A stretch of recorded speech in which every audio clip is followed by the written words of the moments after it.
नमस्कार दोस्तों, मेरा नाम है सचिन प्रताप और आज हम पढ़ने वाले हैं सोशियोलॉजी। सोशियोलॉजी मीन समाज शास्त्र। ठीक है, समाज शास्त्र। ओके, तो सोशियोलॉजी और सोशियोलॉजी में भी पेपर 2 यूनिट 1। ये पेपर 2 आप लोग सोच रहे होंगे तो ये यूपीएससी वाले लोगों के लिए रिलेवेंट है। एंड इट्स यूनिट 1 जिसका नाम है vision of social change in India. Vision of social change in India. ठीक है, टोटल पेपर 2 में टोटल 15 यूनिट्स हैं। ठीक है, एक एक करके हम उनको कवर करेंगे। ठीक है, क्या नाम था यूनिट 1 का? Vision of social change in India.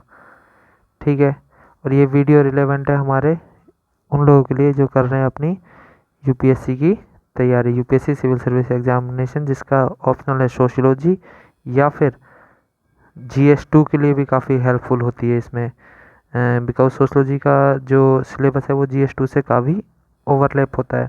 उसके अलावा इसको और लोगों के लिए भी रिलेवेंट है जो इंटरेस्टेड पीपल हैं, जो कि सोशियोलॉजी के बारे में थोड़ा जानना चाहते हैं, इंडियन सोसाइटी के बारे में जानना चाहते हैं। ठीक है, अच्छा दोस्तों, ये वीडियो शुरू करने से पहले मैं आपको कुछ सजेशन देना चाहूँगा। सजेशन ये है कि अगर आपको इसकी स्पीड कम लग रही है तो आप उसको 1.5x या 2x पे देख सकते हैं। स्पेशली वो लोग देख सकते हैं 1.5x या 2x पे जिन्होंने इस यूनिट का एटलीस्ट 2 बार रिवीजन कर रखा है या 1-2 बार रिवीजन कर रखा है। वो लोग इसको इंक्रीज स्पीड पे देख सकते हैं। दूसरा एक और सजेशन है कि अगर कोई स्पेलिंग मिस्टेक हो जाती है तो प्लीज़ उसे इग्नोर करें, उसको करेक्शन कर लेना। ठीक है, इग्नोर करना। ओके, लेकिन यहाँ पे इग्नोर करना, पेपर में मत।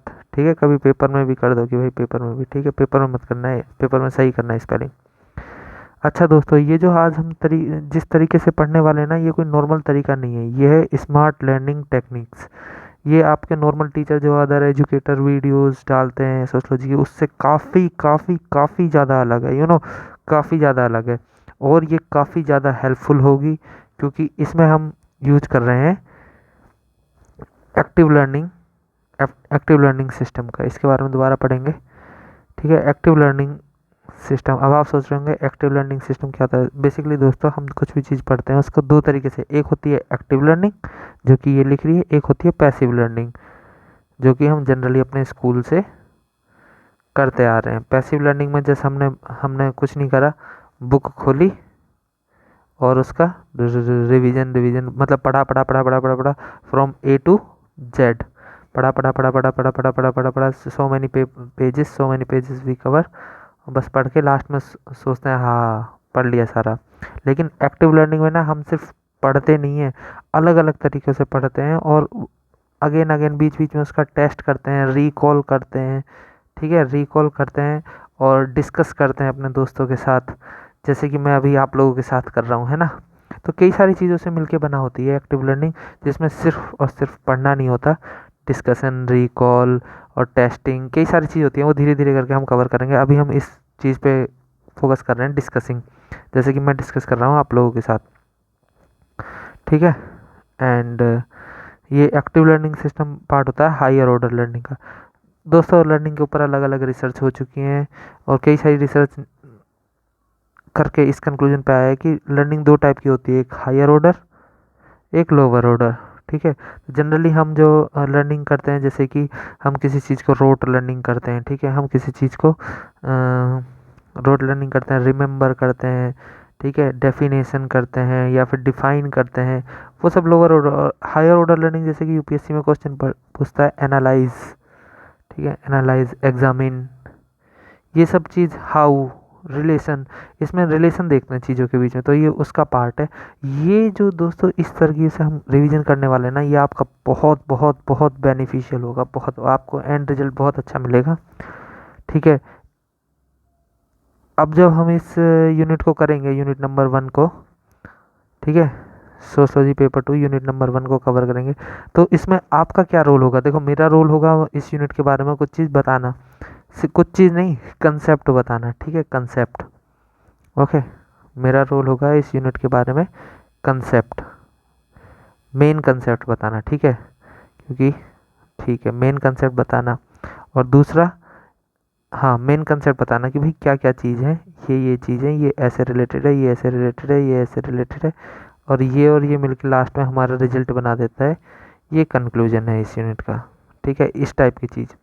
अब आप लोगों का क्या काम होगा, मेरा तो ये काम है, आप लोगों का भी कुछ काम है, क्योंकि ये नॉर्मल लर्निंग नहीं है, ये है एक्टिव लर्निंग। इससे फ़ायदा होगा। आप लोगों का काम है फाइंड द गैप। अगर मैं कुछ चीज़ बता रहा हूँ, मुझसे कुछ चीज़ मिस हो जाती है ना, जैसे मान लो मुझसे ये वाली चीज़ मिस हो गई, तो आपको कुछ नहीं करना, ये वाली चीज़ जो मैंने नहीं बताई थी आपको, आपको कमेंट में मेंशन करनी है कि आप मुझे सर मत कहना, पहली बात तो आप मुझे भैया, भाई कह सकते हो, भाई या भैया, ठीक है, भाई, ओके, भाई इज़ गुड, भाई मतलब दादा वाला भाई नहीं, भाई मतलब ब्रदर वाला भाई, ब्रदर, ठीक है। हाँ, तो आप मुझे कह सकते हो कि brother in this thing was missing, तो आप उस कीवर्ड को लिख सकते हो कमेंट में, ठीक है। कीवर्ड को आप कमेंट कर सकते हो कि ये चीज़ मिसिंग थी आपकी। पूरा कंसेप्ट नहीं लिखना है, क्योंकि कंसेप्ट लिखने का ना आपके पास टाइम है। बस आपने कीवर्ड कर लिया ना, तो इससे आपका काफ़ी काफ़ी काफ़ी ज़्यादा फ़ायदा हो जाता है, काफ़ी रिवीजन हो जाता है, ठीक है, काफ़ी ज़्यादा रिवीजन हो में हेल्पफुल होता है, ठीक है। और दूसरा, एक तो वो चीज़ मिस कर देना, दूसरा मैं ना इस पढ़ाते वक्त ना कुछ चीज़, एक आध चीज़ अगर गलत बोलूँ है, तो आपको उसको करेक्ट करके, मैं गलत नहीं बोलूँ, अगर आपको लगे कि भाई ये चीज़ ऐसे नहीं ऐसे होगा, तो आप वो फ्रीली अपनी चीज़ कमेंट में कर सकते हो। फिर देखते हैं आपके ऊपर कितने कमेंट आते हैं, और कितना वो चीज़ करेक्ट है, किस हद तक, ठीक है। इससे क्या होगा, आप जब पूरे लेक्चर में जब पढ़ोगे ना, तो सोचोगे यार कुछ चीज़ मिस ना हो जाए, कुछ चीज़ गलत ना हो जाए, तो आप चौकन्ने होकर पढ़ोगे, आपके जो कान है ना वो खड़े हो जाएंगे, और जैसे ही आपके कान खड़े हो जाएंगे, तो आपके जो दिमाग में है ना, वो चीज़ अच्छे से लॉन्ग लास्टिक लंबे समय तक रहेगी, और आप उससे अपना जो एग्ज़ाम का रिजल्ट है उसको क्रैक कर दोगे। क्या कर दोगे, एग्ज़ाम को क्रैक कर दोगे, फोड़ दोगे, ठीक है। इसी को कहते हैं फोड़ देना एग्ज़ाम। ठीक है दोस्तों, बिना किसी ज़्यादा फालतू बात करें, लेट्स स्टार्ट करते हैं। ओके,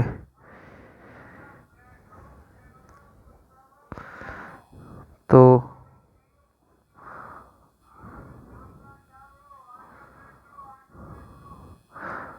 अच्छा दोस्तों, तो इस हमारी यूनिट का जो नाम था, vision of social change in India, vision of social change in India, ये है हमारी unit number 1, paper 2 of sociology, ठीक है।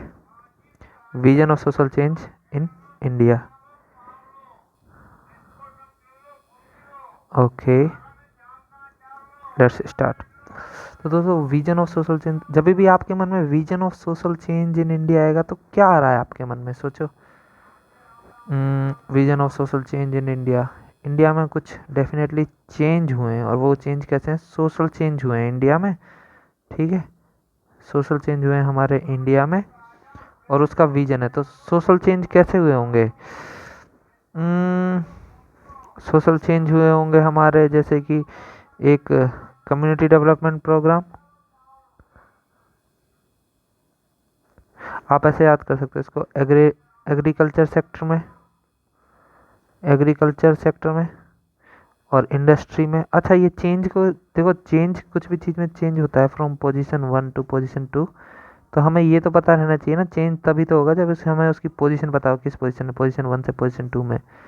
तो vision of social change in India, तो जैसा कि नाम से लग रहा है vision of social change in India, ये क्योंकि अभी की बात करी गई है ना, तो अभी से कंपेयर किया होगा, अभी अभी मतलब टुडे, ठीक है, टुडे को कंपेयर किया होगा हमारे इससे जस्ट पहले से, क्योंकि ठीक है, जस्ट पहले कौन सा हो गया, कॉलोनियल टाइम।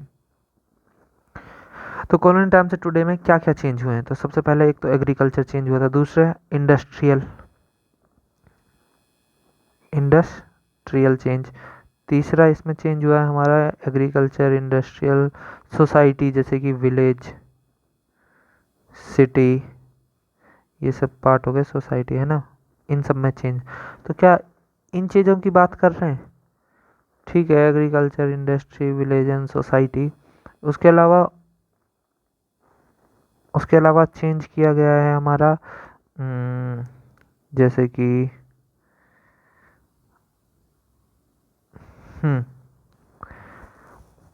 उसके अलावा चेंज किया गया है हमारा, आप भी बताओ कमेंट करके कुछ चीज़ क्या चेंज हुआ है हमारा। Village, society, industry. अच्छा, एक और चीज़ है जो सबसे इम्पोर्टेंट है, वो तो रह गई ला एंड सोशल चेंज। ठीक है, और उसके अलावा ला एंड एजुकेशन हुआ है हमारा, है ना, एजुकेशन एंड सोशल चेंज। और बताओ, ला, एजुकेशन और ला, एजुकेशन और बताओ, ला एजुकेशन के अलावा और क्या बता पाओगे? एक तो ला हो गया, एक एजुकेशन एंड सोशल चेंज। ठीक है, अच्छा, ला के साथ साथ हम एक चीज़ और मेंशन कर सकते हैं। ला है तो कॉन्स्टिट्यूशन भी है ना, law, constitution, law and social change. Okay, अगला हो गया एजुकेशन एंड सोशल चेंज। और एक और चीज़ है, ये जो चीज़ है ना, आप हमारा इसको मिक्स करके कर सकते हैं हम। कैसे मिक्स कर सकते हैं? इस चीज़ को हम मिक्स कर सकते हैं, agriculture, industry, village and city, इसको हम लिख सकते हैं जैसे कि क्योंकि इसमें डेवलपमेंट हो रहा है तो डेवलपमेंट, और ये एग्रीकल्चर सेक्टर में जैसे कम्युनिटी डेवलपमेंट प्रोग्राम, ये सब प्लानिंग से रिलेटेड था, डेवलपमेंट प्लानिंग। और ये विलेज, सिटी, इन सब की बात करिए, इंडस्ट्रियलाइजेशन, तो मिक्स्ड इकोनॉमी। तो डेवलपमेंट, तो इस यूनिट में ये तीन चीज़ कवर होंगे, अब हमें समझ में आ गया। एक तो development planning and mix economy, दूसरा constitution, law and social change, तीसरा हो जाएगा एजुकेशन एंड सोशल चेंज। ठीक है, ठीक है, ओके। अब इसको थोड़ा अच्छे से लिख लेते हैं, क्योंकि ऐसा लिखेंगे घोच पोच तो आपको भी थोड़ा समझने में दिक्कत आएगा, है ना। ओके, ये काफ़ी बड़ी इरेजर हो गई है, उप्स।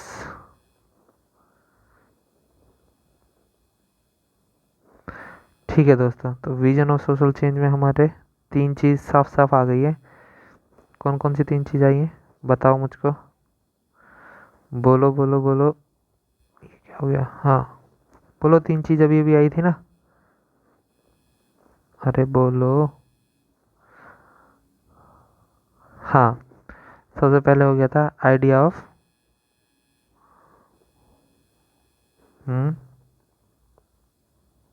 आइडिया ऑफ आइडिया ऑफ अरे यार, ये लाइट सी जल रही है ना, थोड़ा अजीब सा, मतलब इसका मुझे यूज टू नहीं है, फर्स्ट वीडियो बना रहा हूँ तो थोड़ा अजीब सा लग रहा है, लाइट सी आ जाती है इसमें। Idea of development, idea of development, planning and mixed economy. ठीक है, दूसरा क्या पढ़ा था हमने? दूसरा इसमें हुआ था change, idea of development, planning and mix economy के अलावा। ठीक है, दूसरा था इसमें constitution law, constitution, constitution, law and social change. ठीक है, एंड थर्ड जो इम्पोर्टेंट चीज़ था इसमें, education, education and social change. ठीक है दोस्तों, अब आते हैं idea of development, planning and mixed economy. ठीक है दोस्तों, हम ज़्यादा डेफिनेशन पे जाएंगे नहीं, वो सब तो क्या कहते हैं, वही जैसे लोअर ऑर्डर मैंने आपको बताया था ना, लोअर ऑर्डर का पार्ट हो जाएंगे। और अभी हम पढ़ रहे हैं हायर ऑर्डर, इसमें क्या करते हैं, कंसेप्ट क्लियर करते हैं, और ये डेफिनेशन वगैरह आप अपने बुक से या गूगल या अपने सोर्स से कर सकते हैं। एक बार कंसेप्ट क्लियर हो गया ना, तो जैसे ह्यूमन बॉडी है, स्केलेटन हमें क्लियर हो जाता है किसी चीज़ का, ये है, अजीब सी ह्यूमन बॉडी बन गई, ठीक है। ठीक है, तो एक बार कंसेप्ट क्लियर हो जाता है तो आप उसमें फिल खुद ही कर सकते हो, और ये इससे आपकी एक एक्टिव लर्निंग होएगी। ठीक है, idea of development, planning and mix economy. तो दोस्तों, डेवलपमेंट क्या होता है ना, डेवलपमेंट ये तो कुछ इसी से रिलेटेड लगता है यार। डेवलपमेंट प्लानिंग करेंगे तभी तो डेवलपमेंट होएगा, और जैसे ही डेवलपमेंट हुआ तो हमारी मिक्स इकोनॉमी बन जाएगी, कुछ ऐसा रिलेटेशन सा लग रहा होगा आपको। ठीक है, ठीक है, तो कुछ नहीं करना, हमें प्लानिंग की ज़रूरत, प्लानिंग है ना। सबसे पहले पता होना चाहिए व्हाट इज़ प्लानिंग। क्या पता होना चाहिए हमें? व्हाट इज़ प्लानिंग, मतलब प्लानिंग क्या है। तो इसकी आप डेफिनेशन कर लेना कि प्लानिंग क्या चीज़ होती है, ठीक है। लेकिन दूसरा जो इम्पोर्टेंट चीज़ है, वाई प्लानिंग नीडेड, वाई, ये अच्छा क्वेश्चन आया, वाई प्लानिंग नीडेड। और उसके बाद देखो क्वेश्चन आएगा प्लानिंग की ज़रूरत क्यों होती है, ठीक है। उसके बाद क्वेश्चन आएगा फिर हो तो गई ज़रूरत, ठीक है, हाउ टू डू प्लानिंग, या हाउ टू डू नहीं, how planning done in the past, okay, how to do planning, okay. अब प्लानिंग हो गया, अब देखो प्लानिंग हो गया, हाउ टू डू, तो इसमें कुछ हमारे नेगेटिव भी आएंगे क्योंकि हर चीज़ पॉजिटिव हो जाए, ठीक है। तो पॉजिटिव आउटकम ऑफ प्लानिंग और negative outcome of planning, negative outcome of planning, क्योंकि कुछ चीज़ के पॉजिटिव हैं उसके नेगेटिव भी होंगे, और पॉजिटिव हो गए, नेगेटिव हो गए। एक और चीज़ होगी हमारी इसमें, वे फॉरवर्ड की, वे फॉरवर्ड कि भैया पॉजिटिव नेगेटिव तो हो गया, अब आगे क्या करना है, क्या स्टेप्स उठाने पड़ेंगे हमें, ठीक है। ओके, ठीक है दोस्तों। अब प्लानिंग की ज़रूरत क्यों पड़ती है हमें, वाई नीड प्लानिंग, गैस करो, आप भी लिख सकते हो कमेंट में। देखो हुआ क्या था,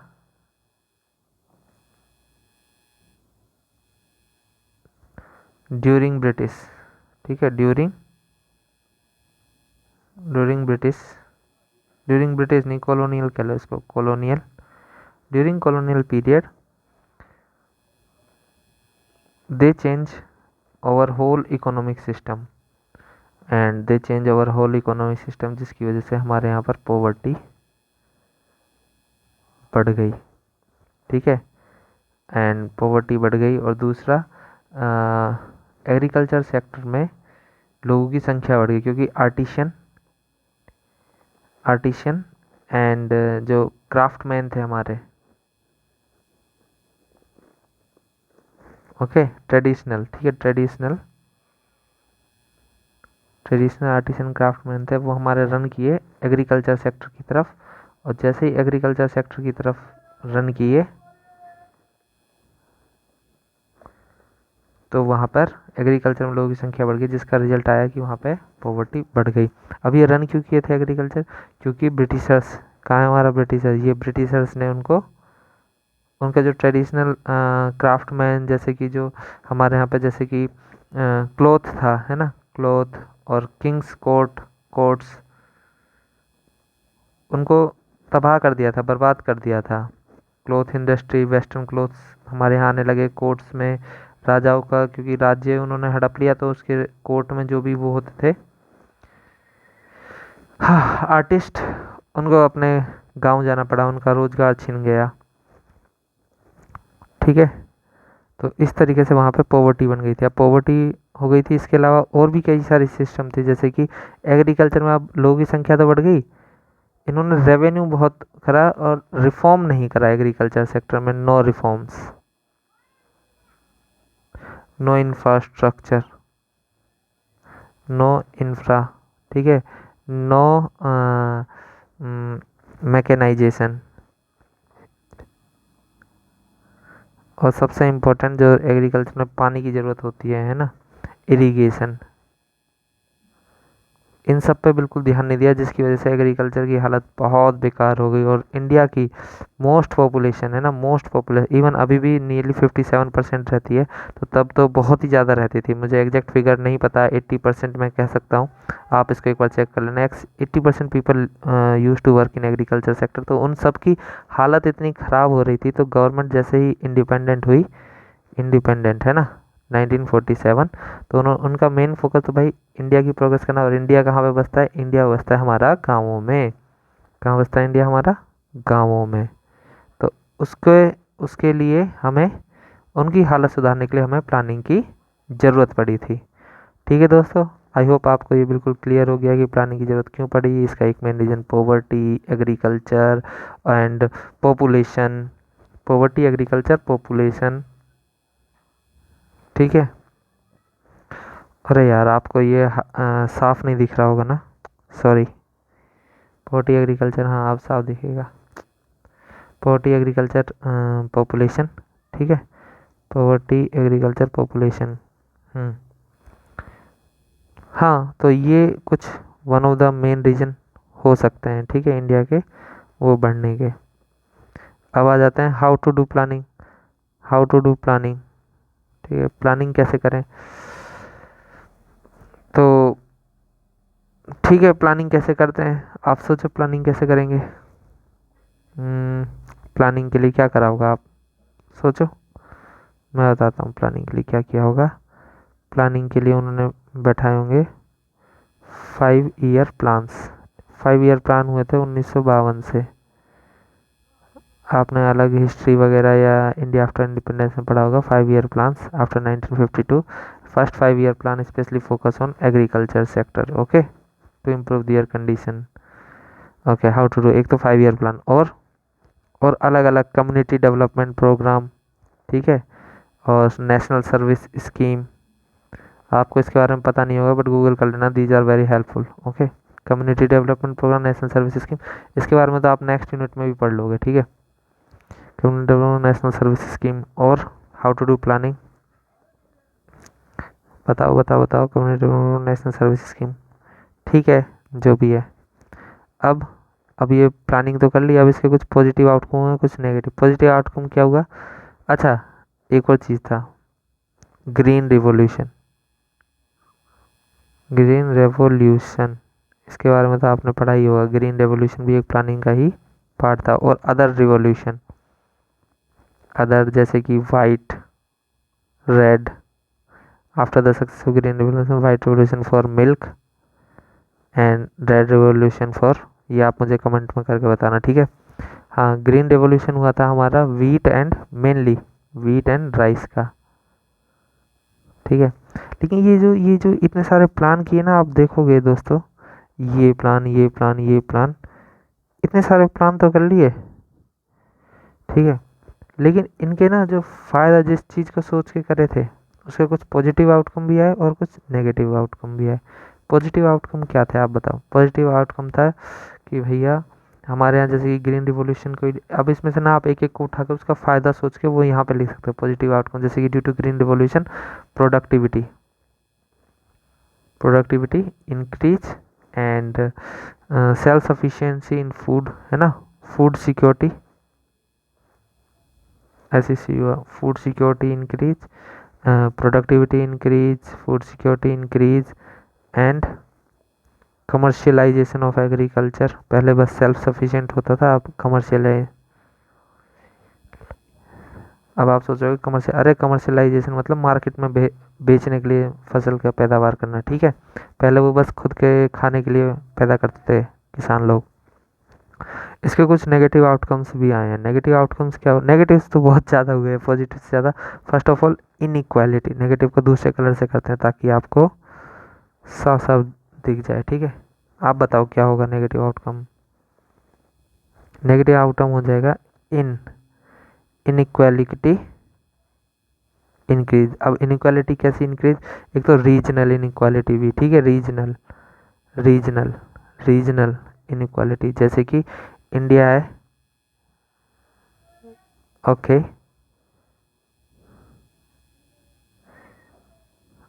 इट्स समथिंग लाइक दिस, ठीक है। गलत बनाया तो आप अच्छा बनाने की कोशिश करना।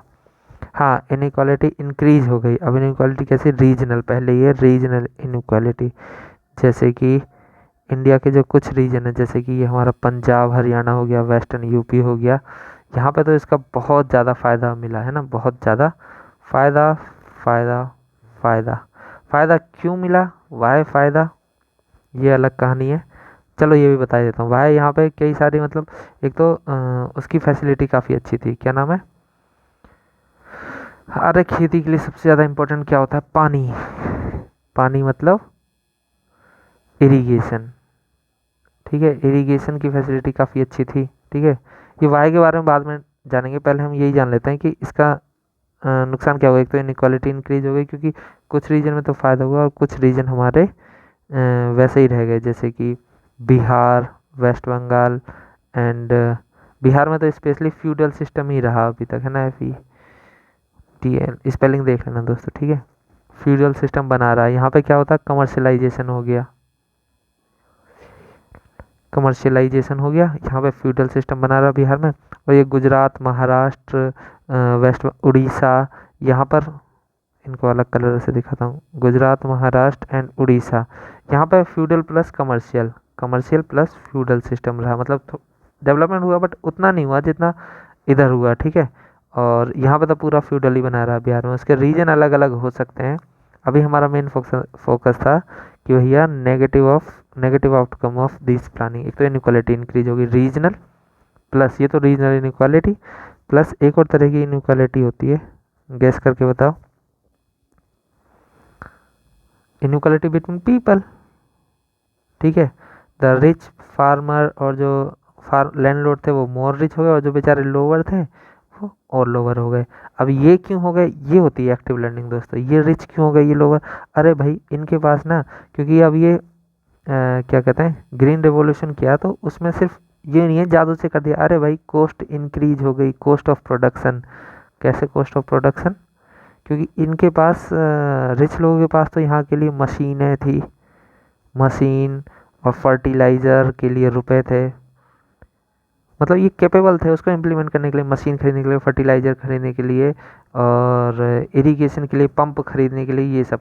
पर जो हमारे गरीब किसान थे उन लोगों के पास इतने पैसे नहीं थे कि वो मशीनें खरीदें, हार्वेस्टर, कल्टीवेटर, फर्टिलाइज़र, और वो तो वो अपनी पुरानी ट्रेडिशनल फार्मिंग करते रहे, जिस वजह से उनका तो प्रोडक्शन हुआ सपोज एक खेत से बस पहले होता था सपोज एक खेत से 100 kg, ठीक है, इसका भी। लेकिन आफ्टर ग्रीन रिवोल्यूशन इनके एक खेत से होने लगे 100 की जगह 3 गुना, 4 गुना, कहीं कहीं 100 की जगह 300 किलो, और इसका बेचारा 100 ही किलो हो रहा है, ठीक है। और तो इन दोनों के बीच इसकी आमदनी और ज़्यादा बढ़ गई, और ज़्यादा पैसे बढ़ गए इसके तो, और इसके बेचारे के उतने ही रहे, तो इन दोनों के बीच का गैप ना इंक्रीज हो गया, ठीक है।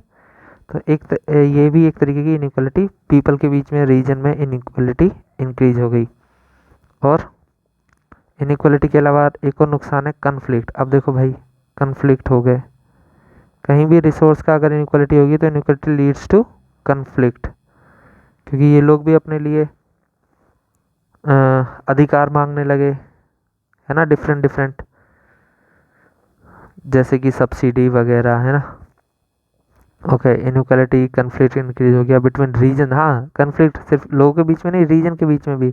आपने देखा होगा यहाँ के जो किसान है पंजाब और हरियाणा के, यहाँ पे काम करने के लिए आपको इंटरेस्टिंग चीज़ें, बिहार और ईस्टर्न यूपी से मजदूर आते हैं यहाँ पे काम करते हैं, और जो यहाँ पे काम करते हैं तो ये उनका शोषण करते हैं, तो इनके बीच कन्फ्लिक्ट इंक्रीज हो जाता है, ठीक है।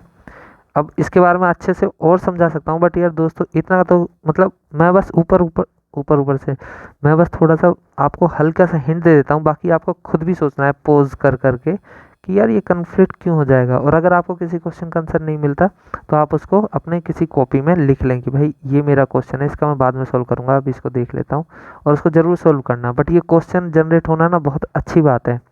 अब हम अभी ज़्यादा जनरेट क्वेश्चन इसलिए नहीं कर सकते वरना वीडियो कुछ ज़्यादा ही लंबी हो जाएगी, ठीक है। ओके, तो कन्फ्लिक्ट इंक्रीज हो गया, इनइक्वालिटी इंक्रीज हो गई, और बताओ नेगेटिव आउटकम्स। रिसोर्स मतलब क्लाइमेट, जैसे कि एक्सेसिव फर्टिलाइज़र यूज करने से मेरी लैंड डिग्रेड हो गई, ठीक है। मेरा water resource ground water table से भी नीचे चला गया, उसमें काफ़ी ज़्यादा नेगेटिव इम्पैक्ट पड़े हैं उसके क्लाइमेट पे भी। और ठीक है, कई जगह तो पॉलिटिकल भी काफ़ी इम्पैक्ट पड़ा, नए स्टेट बनाने पड़े specially. Okay, how to do planning. Okay, अब वे फॉरवर्ड, इसके कुछ वे फॉरवर्ड हैं, अलग अलग टाइम पे अलग अलग कमीशन आया, आप उनकी रिपोर्ट इधर लिख सकते हैं, करंट अफेयर्स से आपके वैल्यू एडेड मटेरियल में होंगी, ठीक है। वे फॉरवर्ड क्या कर सकते हैं हम एग्रीकल्चर इसका प्लानिंग को सुधारने के लिए। सबसे पहले आप जो इसका देख सकते हैं, planning commission replace by NITI Aayog.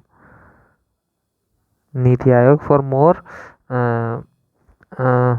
More state, different state और सेंटर के बीच में मोर कोऑपरेशन के लिए, ठीक है, कोऑपरेशन एंड पार्टिसिपेशन, ठीक है। एक चीज़ जो रिफॉर्म हुआ था उधर कि भैया 73rd and 74th constitutional amendment, मतलब decentralisation of power, decentralisation of power और ग्रास रूट डेमोक्रेसी। अब आप सोच रहे हो यार ये क्यों ऐसे ऐसे वर्ड बोल रहे हैं, इसका क्या? अरे दोस्तों एक बार अगर आप सोचोगे ना इसका क्या फ़ायदा, अरे इसका फ़ायदा ये है, अब पंचायत लेवल पे मतलब वहाँ पे लोगों को सोचने का और डिसीजन लेने का अधिकार मिल जाता है सरपंच को। उसके अंदर कुछ कुछ वर्क आता है, जैसे गांव में क्या काम करना है क्या नहीं करना है ना, और किस प्रोग्राम को इम्प्लीमेंट करना है, तो उसमें काफ़ी ज़्यादा हेल्पफुल होते हैं। तो उससे ओवरऑल हमारे ये प्लानिंग में काफ़ी ज़्यादा रोल होता है एक इनका भी 73rd 74 यानी कि पंचायत राज इंस्टीट्यूशन का प्लानिंग में, ठीक है। तो ये कुछ वे फॉरवर्ड थे इसके प्लानिंग के। तो दोस्तों हमने प्लानिंग के बारे में पढ़ लिया, आइडिया ऑफ डेवलपमेंट। अब डेवलपमेंट भी प्लानिंग से रिलेटेड, डेवलपमेंट मतलब, ठीक है, डेवलपमेंट मतलब, इसको छोटा करता हूँ, हाँ ठीक है। आइडिया ऑफ डेवलपमेंट, बताओ आप डेवलपमेंट का मतलब क्या होता है? अरे एक होती है ग्रोथ, ठीक है, इकोनॉमिक ग्रोथ। एक होती है ग्रोथ प्लस, लेकिन ग्रोथ हो जाए कुछ लोगों की हो जाए और कुछ लोगों की नहीं होए, तो कुछ लोग तो ज़्यादा कुछ लोग और कम, बल्कि और माइनस में चले गए, तो इनके बीच का गैप बढ़ जाता है। तो गैप बढ़ जाता है तो इनइक्वालिटी बढ़ जाती है, ठीक है। तो हम इससे सेटिस्फाई नहीं हो सकते कि भाई ग्रोथ ज़्यादा है तो मतलब वो देश ज़्यादा तरक्की कर रहा है, मैं भी कुछ लोग अमीर हो रहे हैं कुछ लोग गरीब हो रहे हैं, तो हमें क्या करना पड़ेगा? डेवलपमेंट। डेवलपमेंट मतलब ग्रोथ प्लस जस्टिस या इक्वालिटी। अगर सभी लोगों का डेवलपमेंट हो, सभी लोगों की ग्रोथ हो, तो उसको हम कहेंगे, ठीक है। अब सब लोगों में पता है अलग, इंडिया के अलग अलग सेक्शन के अलग अलग लोग आ जाते हैं, जैसे कि कुछ लोग ट्राइबल्स, उनके लिए डेवलपमेंट कुछ और होता है, ठीक है। सिटी पीपल ड्वेलर्स के लिए अलग होता है, विलेजर्स के लिए डेवलपमेंट का मतलब अलग होता है। तो सबके लिए, अगर सबके लिए डेवलपमेंट हो रहा है, सबकी ग्रोथ और डेवलपमेंट का रिजल्ट इक्वली डिस्ट्रीब्यूट हो रहा है, तो उसको हम अच्छा डेवलपमेंट कहेंगे, ठीक है। अब डेवलपमेंट एंड प्लानिंग, अब ऐसी प्लानिंग जिससे डेवलपमेंट सभी का हो, जैसे कि 73rd 74 कॉन्स्टिट्यूशन। अब यहाँ पे देखो चीज़ें देखो रिलेट करने लगी, development and planning, 73rd 74 constitution amendment act, NITI Aayog, okay. तो ये काफ़ी हेल्पफुल है। तो इन दोनों में मतलब एक ही चीज़ कर सकते हो आप, है ना। अब आता है मिक्स्ड इकोनॉमी। मिक्स्ड इकोनॉमी क्या होती है? देखो भाई, मिक्स इकोनॉमी का मतलब होता है कि एक तरफ इकोनॉमी होती है हमारी प्राइवेट इकोनॉमी। दोस्तों काफ़ी ज़्यादा घोच पोच हो गया ना, अगली बार थोड़ा कम करूँगा कि कम मतलब कम बताऊँ शॉर्ट में ही, ठीक है। एक होती है प्राइवेट इकोनॉमी, एक होती है प्राइवेट ऑर्गेनाइजेशन, एक होती है पब्लिक। पब्लिक मतलब गवर्नमेंट ऑर्गेनाइजेशन। तो मिक्स इकोनॉमी वो होती है जिसमें प्राइवेट भी हो पब्लिक भी हो। जैसे प्राइवेट होती है हमारे यूएस, यहाँ पे कैपिटलिज्म होता है। पब्लिक होती है जैसे कि सोवियत यूनियन, ओके, चीना, चीना कहेंगे हम इसको, ठीक है। होता चाइना है, चीन, ठीक है। तो इंडिया में क्या होता है, इंडिया में दोनों के गुड थिंग्स मिला रखे हैं। यहाँ पे प्राइवेट इंस्टीट्यूशन भी है, प्राइवेट कंपनियां भी हैं, गवर्नमेंट कंपनियां भी, तो इसलिए इसको मिक्स इकोनॉमी कहते हैं। इसके भी दोस्तों यूँ कर लेना आप अपने कि हमने mix economy why question generate करना, वाई हमें इसकी ज़रूरत पड़ी mix economy, why not only Soviet, why not only this. तो उसके आप क्वेश्चनों के आंसर देने की कोशिश करना, ज़रूर कमेंट में लिखने की कोशिश करना। पोज करो अभी कमेंट में लिखो। मैं आपको इसलिए नहीं बता रहा हूँ वरना ज़्यादा काफ़ी लंबा ज़्यादा हो जाएगा और ये वन डायरेक्शन हो जाएगा, बस मैं बता रहा हूँ, आप लोगों का पार्टिसिपेशन नहीं हो पा रहा है ना। कुछ भी हो आंसर, चाहे सही हो गलत हो, आप एक बार लिखो, बाकी लोग आपके जो कंपेयर करके बताएंगे सही है या गलत है, ठीक है। मैं भी देख लूँगा, उनमें से कुछ सही होगा तो बता दूँगा आपको, ओके। तो वाई प्राइवेट, वाई हमने मिक्स इकोनॉमी अपनाया, और मिक्स इकोनॉमी कैसे अपनाया, how how how we can say कि इट्स मिक्स इकोनॉमी। आपको हिंट दे देता हूँ, प्राइवेट इकोनॉमी मिक्स इकोनॉमी क्यों अपनाई, क्योंकि जो नेहरू वगैरह at the time of independence they were they know कि यार कॉलोनियलिज्म और प्राइवेटाइजेशन का बैड रिजल्ट है ना, colonization and these things they hate, I mean that's why they fearful that after independence only कुछ जो इंडस्ट्रियलिस्ट हैं उनको फ़ायदा होगा, बाकी जो मास जनता है जो हमारी विलेज में रहती है उनको फ़ायदा नहीं होगा। इसलिए वो अट्रैक्टेड हुए, और स्पेशली अट्रैक्टेड हुए हमारे सोवियत के कंट्री से, उनको काफ़ी फ़ायदा हुआ था इंडस्ट्रियलाइजेशन 1920s में, है ना। तो उस उधर से उनको इस चीज़ का आइडिया है पब्लिक इंस्टीट्यूशन होने चाहिए, लेकिन सिर्फ पब्लिक नहीं होने चाहिए, प्राइवेट भी होने चाहिए, क्योंकि अलग अलग इंडस्ट्रीज़ का काफ़ी योगदान था हमारे इंडिपेंडेंस में, और उन्होंने फिलेंथ्रोपिस्ट वर्क भी काफ़ी किया था, है ना। तो उसका भी कुछ इम्प्रिंट पड़ा हमारे फ्रीडम फाइटर या इनिशियल लीडरशिप पर, तो इसलिए उन्होंने मिक्स इकोनॉमी अपनाई। अब मिक्स इकोनॉमी कैसे अपनाई, हाउ, तो अरे भैया लाइसेंस राज के जरिए, प्राइवेट लाइसेंस के जरिए प्राइवेट भी हमारे यहाँ पे आ सकती थी, और पब्लिक कंपनियां तो बनी रही थी कई सारे सेक्टरों में, और नेशनलाइजेशन ऑफ बैंक का किया था। ठीक है, आप इनके ईयर बताना कब कब करे थे। बैंक और एयर इंडिया का किया था, और कोल्स का किया था, coal mine, different different mines. तो आप मुझे बताना ये कब कब कब किया था, क्योंकि प्रीलिम्स में क्वेश्चन आ चुका है। ठीक है, ओके ओके, ये क्या है कैसे हुआ ये हमने पढ़ लिया। दोस्तों वीडियो लंबा हो रहा है, एक काम करते हैं, इस चैप्टर का आज बस 1/3 पार्ट ही करते हैं। मैंने सोचा था कि पूरे चैप्टर को कवर करूँगा। ओके, स्लोली में भी next time I can cover. Okay, thank you for patiently watching this video, and I hope आपको थोड़ा बहुत तो अच्छा लगा हो, कुछ तो अच्छा लगा होगा। Okay, thank you.